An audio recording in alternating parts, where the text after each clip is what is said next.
Hey guys, Gage here. I'm joining you with my friend Bargo Bear as always, and I'm going to share with you today a couple lightweight gear hacks that'll make your life a lot easier on the trail. The first thing is a piece of gear I really love. It's a military style signal panel. If any of you are in the military, you might be familiar with these. This is an ultralight version, and I will leave a link below to where I got it from. This has high visibility orange on one side and high visibility purple on the other. I've also added a SOLAS, Safety of Life at Sea, reflective patch here.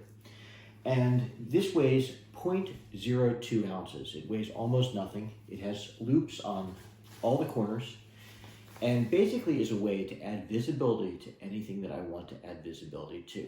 So if I'm hiking on the road, I can hang this on the back of my pack.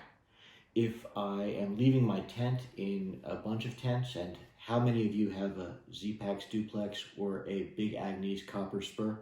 I myself am hiking with a Six Moon Designs, a Skyscape Trekker, but I expect to see a couple of them.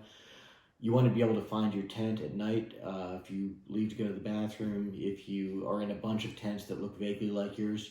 Hang one of these off the guy line. You can always walk right back to where your tent is.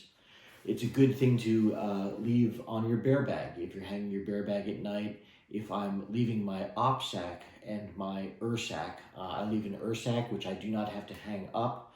I can put on the ground tied to a tree. I can tie this to it so that I know where I left it at night.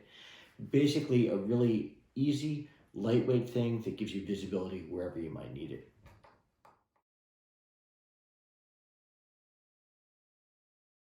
A second very light thing that you can carry is, weighing in at a half an ounce, is this very small Sun digital thermometer. So this is a thermometer. You push the button here, it's going to give me a digital readout. It takes a common watch battery, so it isn't something that you have to worry about charging. A watch battery on this will last up to a year. I've had them. And this is just a really convenient thing to clip onto my pack, to clip into my tent. It answers that perennial question, is it cold enough for my Sawyer filter to freeze? Is it actually freezing out?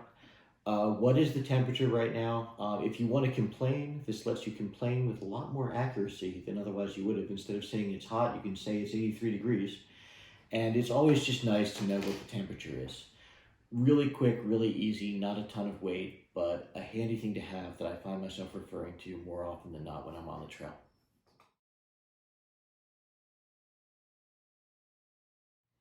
So this is a piece of gear that, weighing in at about 2 ounces, is not quite lightweight like the other pieces of gear, but definitely worth the weight to carry, and this is my repair kit. This kit is based on a Gear Aid repair kit, and I've added a couple things to give me the option to repairing some of my gear when I'm on the trail. To start off with, the basic Gear Aid comes with tenacious tape and some repair patches. This is great for patching tents, bags, and particularly a sleeping pad. If you get a leak in your sleeping pad, you can have a miserable couple nights until you get back into camp. This lets you patch it up easy on the fly. There's also some seam sealer here. This is great for small leaks on the tent or any other repairs that you need to make waterproof. You can seal them right up. Something people often forget to bring is extras for your hardware on your pack. These are very lightweight. They don't take up much room or weight at all, and an extra set of sliders, an extra line lock, or an extra buckle can make the difference between you being miserable for 10 miles on the trail until you get to town, or be able to fix your gear right there. I also have here some thread and a needle. This goes without saying, is really an easy way to patch up anything that goes wrong on the trail. And finally, I've got a little roll of Luca tape here. I'm not bringing the entire roll, but Luca tape is magic stuff. It is almost completely waterproof.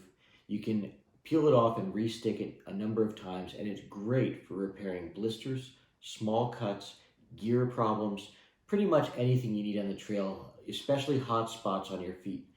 So this is more of a first aid item than a repair item, but it always has a place in my kit.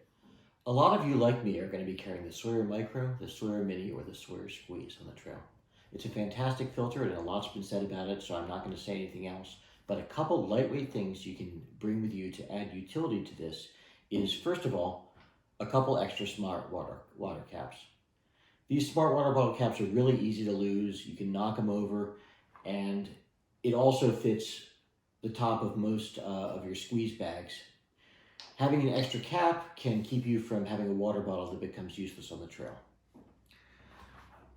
Another thing that I carry is that I replaced my Sawyer squeeze bottle with a C-Knock bag.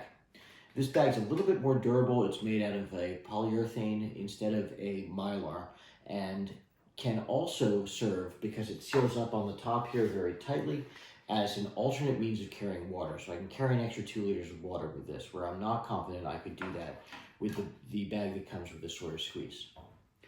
And finally, you can get yourself a coupler like this. And what this does is this goes straight on the Sawyer squeeze like this, and can twist onto either a smart water bottle or the end of the bag right here, and allow you to either make up a gravity filter or to back flush the Sawyer squeeze without bringing the syringe that the Sawyer squeeze comes with, which is a little heavy and unwieldy. One final hack is I've shown you my sewing kit and that I have a thread and a needle that I keep in there.